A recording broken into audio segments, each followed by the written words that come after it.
अरावली की औसत ऊंचाई उत्तरी अरावली की 450, मध्य अरावली की 700 मीटर और दक्षिण अरावली की 1000 मीटर।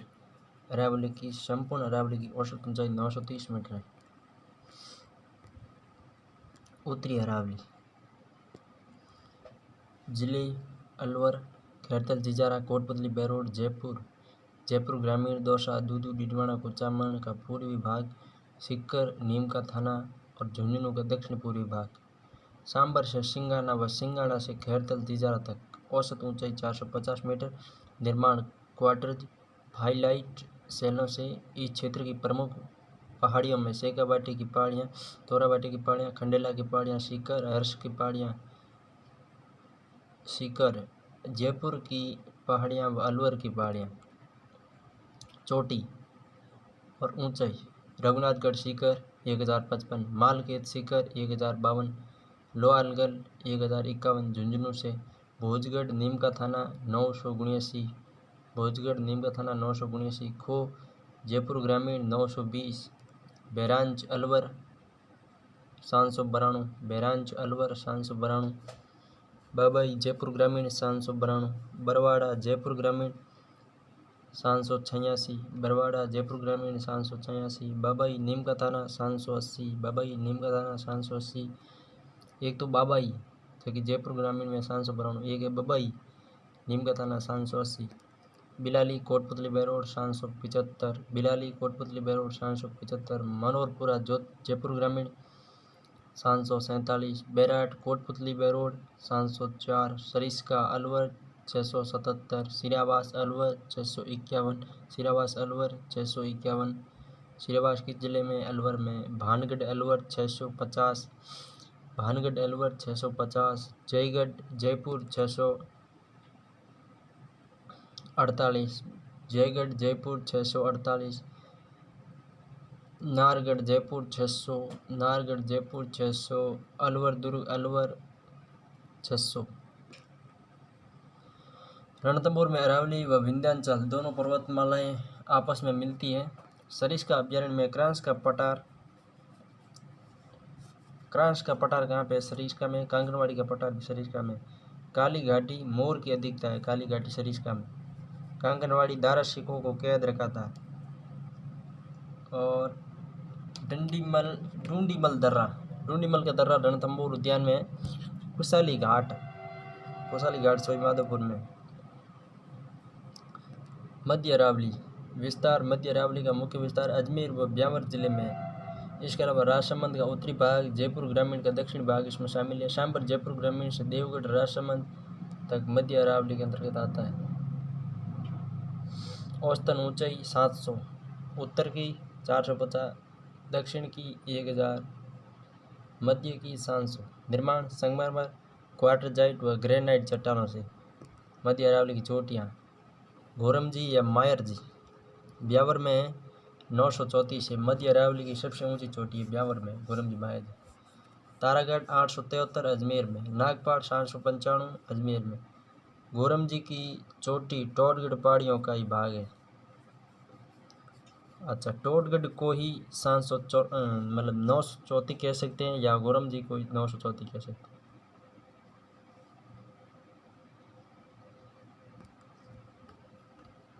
अरावली पर्वतमाला में मध्य अरावली में ही सर्वाधिक दर्रे पाए जाते हैं। अरावली पर्वतमाला में मध्य अरावली में सर्वाधिक दर्रे पाए जाते हैं। नाल दर्रा घाट दो पर्वतों को व पहाड़ों के बीच धरातलीय संकीर्ण पथ या कटापटा रास्ता दर्रा कहलाता है। मध्य अरावली के दर्रे कचबाली ब्यावर में, पीपली दर्रा ब्यावर में। ये राजस्थान की सर्वाधिक ऊंचाई पर स्थित नाल है पीपली का दर्रा। उदाबाई ब्यावर में, सरूपा घाट ब्यावर में, कचवाली घाट ब्यावर में, पीपली ब्यावर में, उदाबारी ब्यावर में, सरूपा घाट ब्यावर में। ये उपरोक्त चारों दर्रे टोडगढ़ इलाके ब्यावर में है, जो ब्यावर जिले को पाली जिले से जोड़ते हैं। चारों दर्रे ब्यावर जिले से दक्षिण में निकलते हैं। ब्यावर जिले के दर्रे बर, परवेरिया, शिवपुर घाट, सुरा घाट, दिवेर, गोरम घाट, कामली घाट। सबसे पहले बर, राष्ट्रीय राजमार्ग 25 इस दर्रे से गुजरता है। यह दर्रा ब्यावर को बर से जोड़ता है।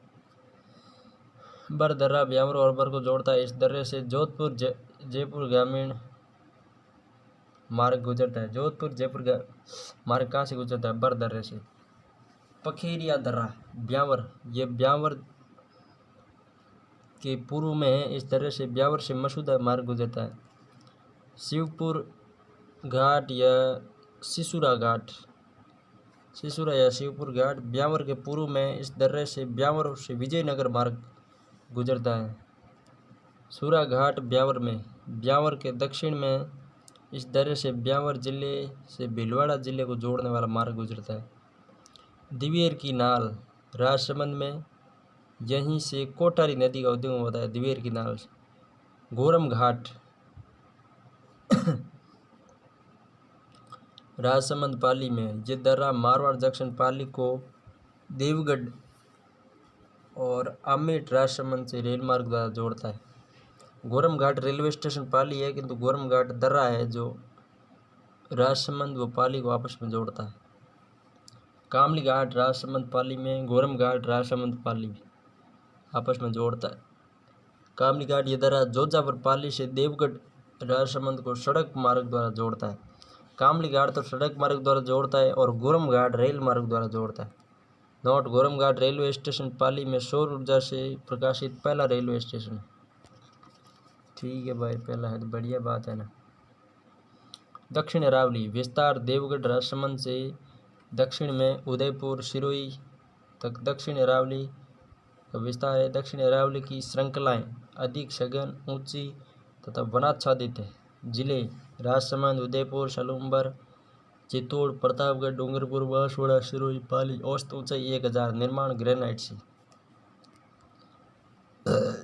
विभिन्न चोटियाँ: गुरु शिखर माउंट आबू सिरोही में 1722 मीटर या 5650 फीट। शेर माउंट आबू सिरोही में 1597 मीटर। दिलवाड़ा माउंट आबू सिरोही से 1442 मीटर।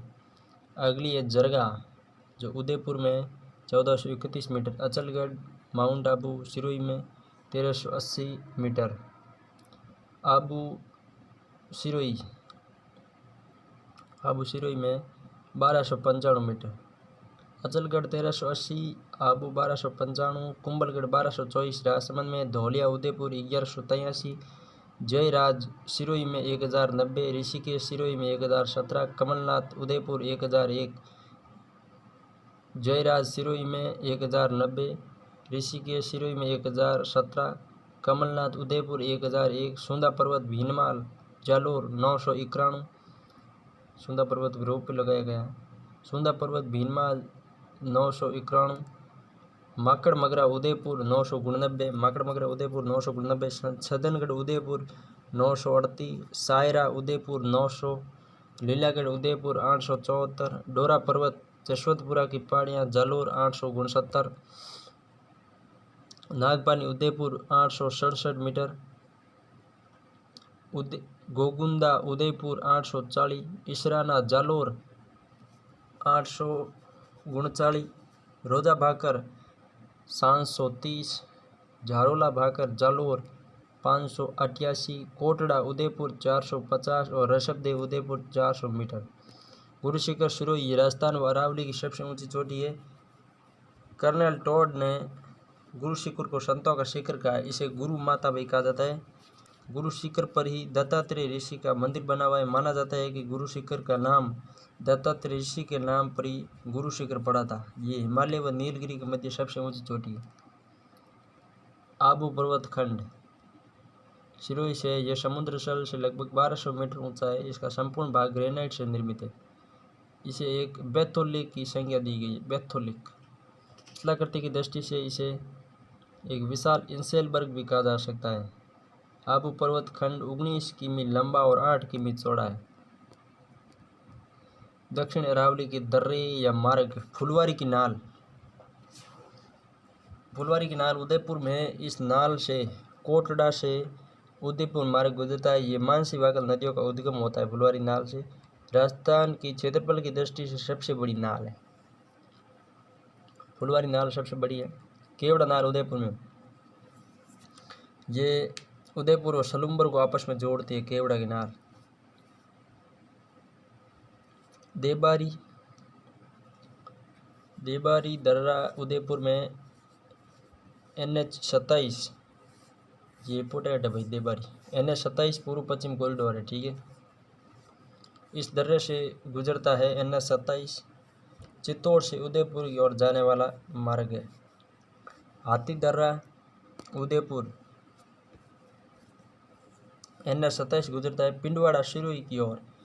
देखिए देबारी तो चित्तौड़ की तरफ से आता है तब NH27, और हाथी दर्रा उदयपुर से वापस पिंडवाड़ा या सिरोही की तरफ जाता है तो NH27 गुजरता है।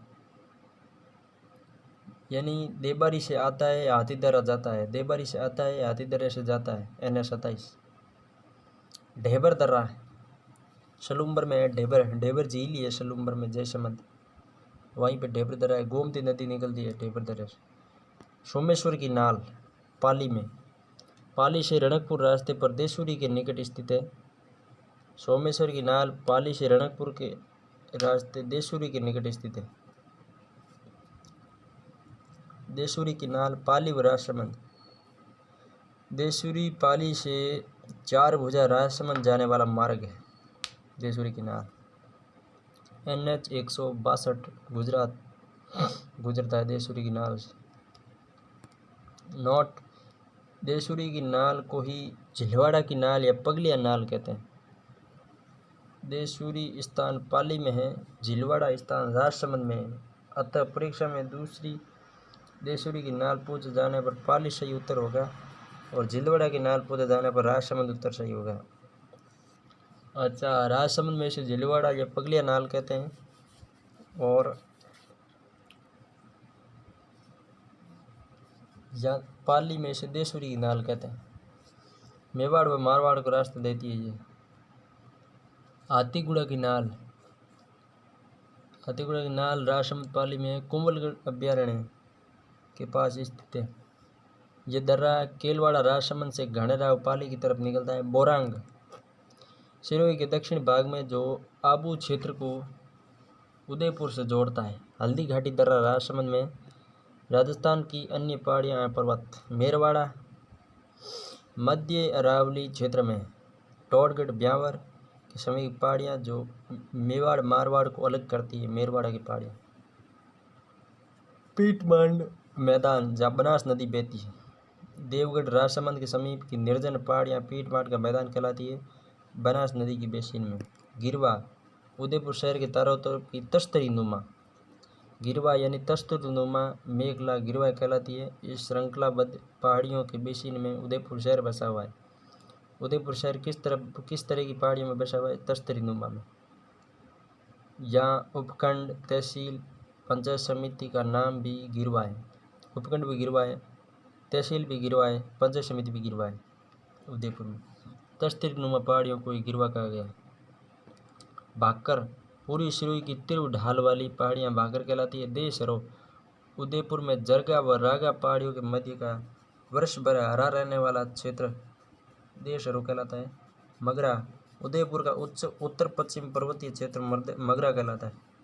भोमट दक्षिण राजस्थान, उदयपुर, डूंगरपुर, सलूम्बर, सिरोही का अरावली पर्वतीय क्षेत्र जहाँ जनजाति भील जनजाति निवास करती है, भोमट कहलाता है। मेवड़ उदयपुर व बांसवाड़ा के मध्य का पहाड़ी भाग मेवड़ कहलाता है। आने वाला पर्वत बूंदी में रामगढ़ की गोलाकार पहाड़ियाँ। गिरवा पहाड़ियाँ कैसी है? तश्तरी नुमा है। रामगढ़ की पहाड़ियाँ कैसी है? गोलाकार है। रामगढ़ 12 में इन पहाड़ियों के मध्य उल्कापिंड गिरने से एक झील का निर्माण हुआ है। हर्ष पर्वत या हर्ष पहाड़ी शिखर में 820 मीटर ऊंची है। बीजासन का पहाड़, हर्ष पहाड़ी 820 मीटर। बीजासन का पहाड़ मांडलगढ़ भिडवाड़ा। सारण की पहाड़ियाँ पाली में जहाँ चंद्रसेन की छतरी है। आरबुद पर्वत सिरोही जिले में आबू का पर्वतीय क्षेत्र है। मुकुंदरा की पहाड़ियाँ कोटा झालावाड़ में। बरवाड़ा चौथ का बरवाड़ा सोई माधोपुर में। मालानी जालोर, पालोत्रा और बाड़मेर के मध्य पाई जाने वाली मालानी पर्वत कहलाती है। बाहुबली हिल, बाहुबली उदयपुर में। मोडा पहाड़ झुंझुनू में। श्यानन की डूंगरी चूरू में। घूघरा घाटी अजमेर में। नौसर घाटी अजमेर में। जिंदोली घाटी खैरतल तिजारा में, चीरवा घाटी उदयपुर में।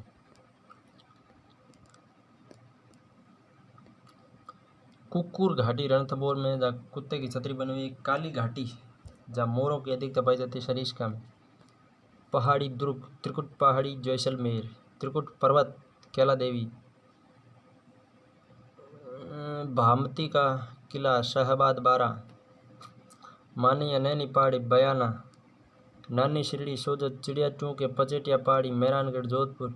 हेमकूट या गंधमादन कुंभलगढ़ राजसमंद। कनकांचल या सुवर्णगिरी जालोर का किला। देवगिरी दौसा ईगल जयगढ़। कोसवर्धन की पहाड़ी शेरगढ़ बारा। बीटली का किला तारागढ़। पूर्वी मैदानी प्रदेश। सामान्यतः समतल भूभाग को मैदान कहा जाता है। पृथ्वी के कुल स्थलीय भाग की सतह के लगभग आधे भाग पर मैदान पाए जाते हैं। ये नदियों द्वारा पोषित होते हैं और नदियों द्वारा बहकर लाई गई मृदा के जमने से इसका निर्माण होता है।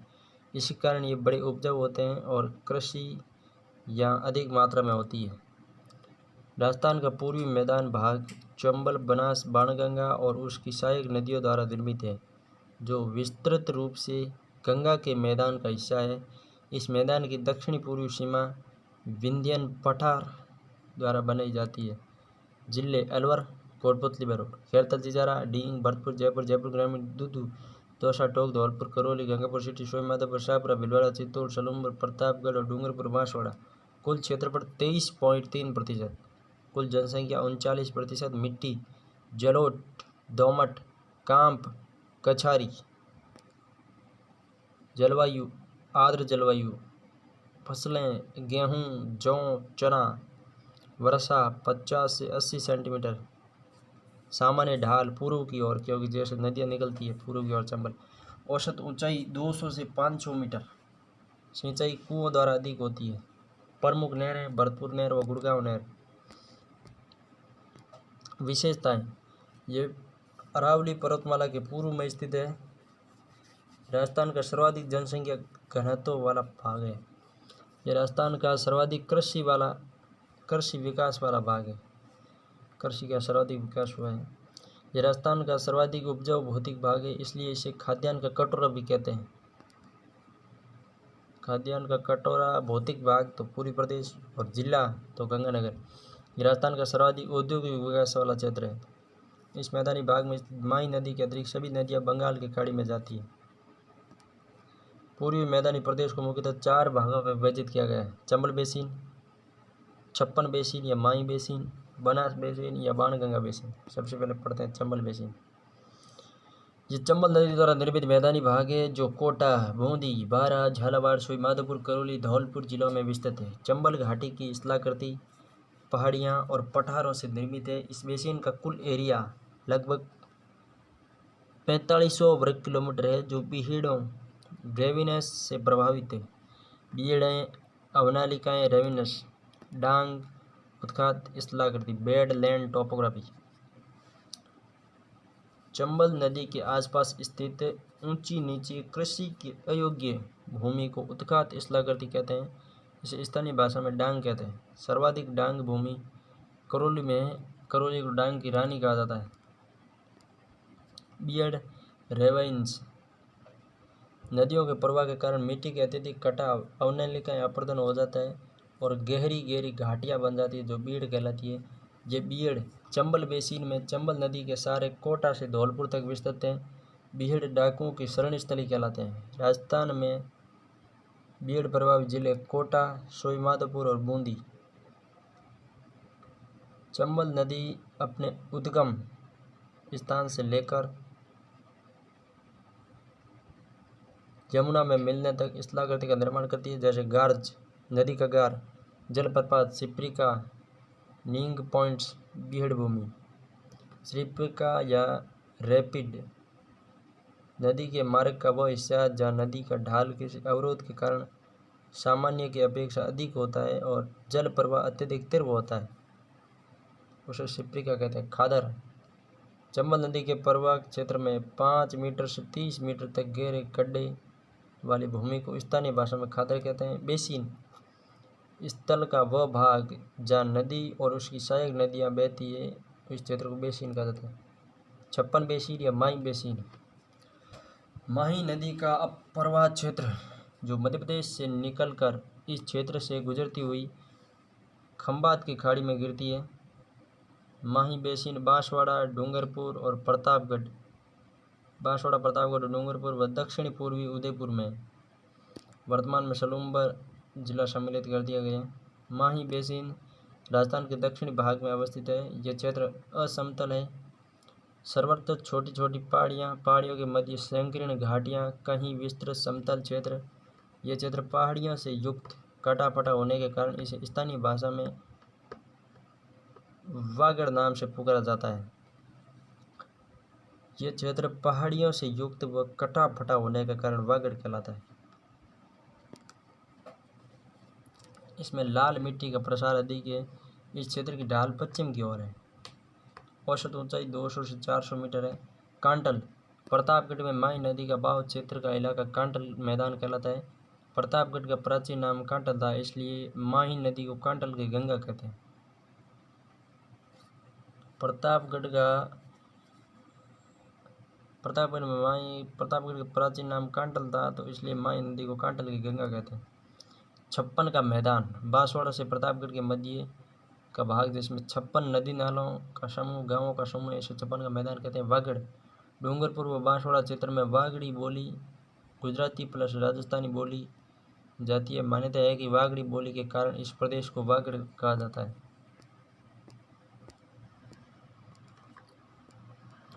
वागड़ प्रदेश के अन्य नाम कुमारिका खंड, बांगुरी प्रदेश, नागखंड, माही, सोम, चाकम के परवा क्षेत्र को स्कंद पुराण में विभिन्न नाम दिए गए हैं, कुमारिका, बांगुरी और नागखंड। पुष्प क्षेत्र पुष्प लताएं व वन होने के कारण व्याघ्र घाट, जंगली जीवों का प्रदेश होने के कारण व्याघ्र घाट कहलाता है। पुष्प क्षेत्र पुष्प लताएं होने के कारण लाट प्रदेश, चालुक्य वंश के राजाओं के शासन कारण लाट प्रदेश कहलाता है। पाताल देश या गुप्त प्रदेश ऋषि मुनियों द्वारा पाताल देश या गुप्त देश कहलाया। बनास बेसिन, ये बेसिन बनास नदी व उसकी सहायक नदियों द्वारा निर्मित है। इसकी ढाल पूर्व की ओर है। ये मैदानी क्षेत्र कहीं पूर्ण समतल है तो कहीं कटापटा, किंतु संपूर्ण क्षेत्र में जलोढ़ मृदा का जमाव है जो कृषि के लिए उपयुक्त है।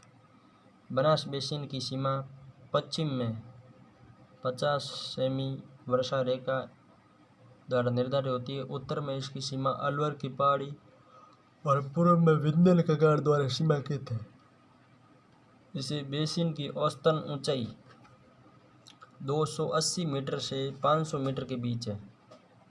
बनास बेसिन को दो भागों में बांटा जाता है। मालपुरा करौली का मैदान बनास बेसिन का उत्तरी पूर्वी भाग मालपुरा करौली के मैदान के नाम से जाना जाता है, जो टोंक, सवाईमाधोपुर व करौली जिलों में विस्तृत है।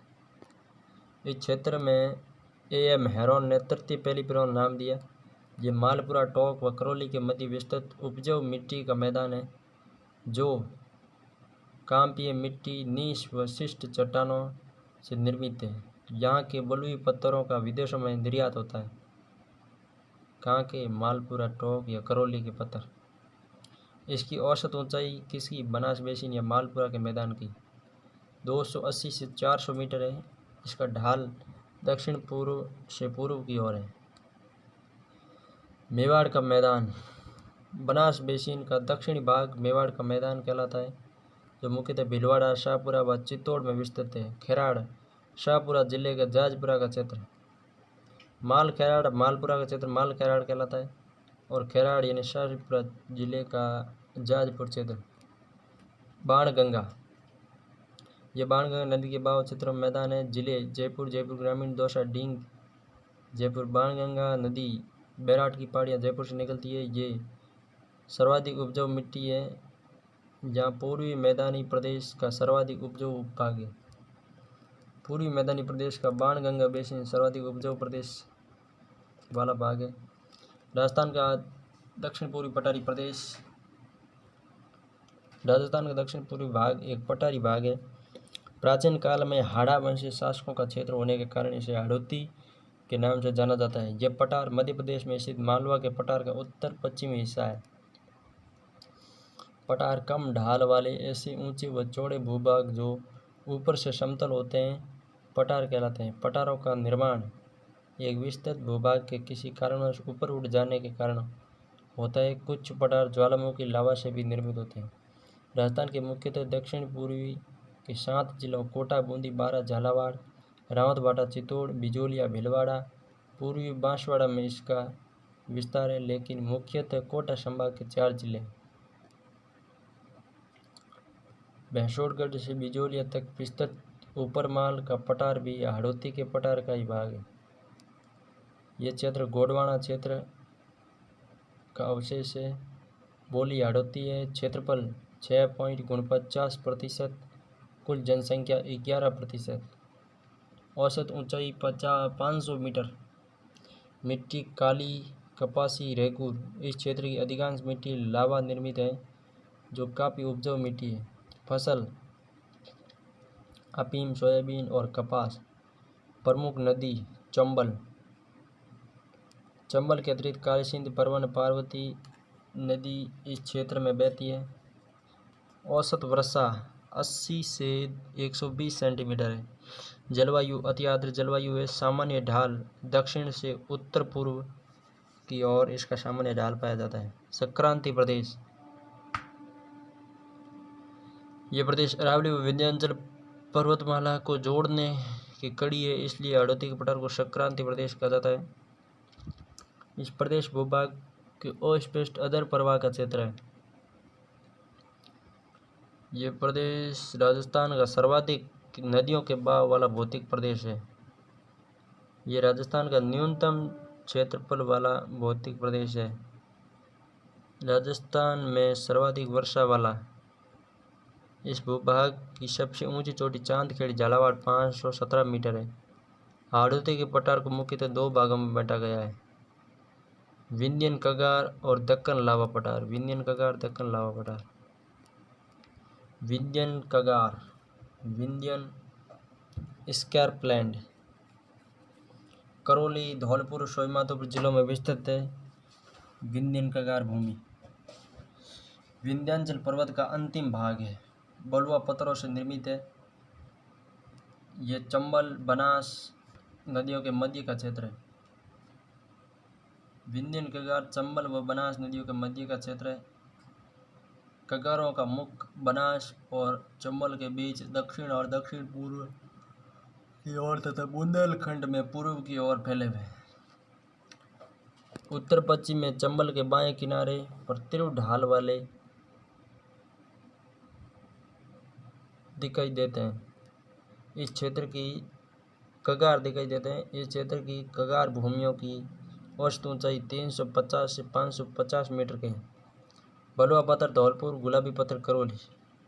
लाल बलुआ पत्थर धौलपुर, गुलाबी बलुआ पत्थर करौली। अब डांग की रानी है तो रानी तो गुलाबी ही होती है, और राजा है धौलपुर, तो धौलपुर जो राजा होता है तो 24 घंटे लाल ही रहता है, यानी लाल बलुआ पत्थर। करौली में गुलाबी बलुआ पत्थर, बूंदी में स्लेटी बलुआ पत्थर, और बिजोलिया में कांतले या पट्टी या कांतले पत्थर।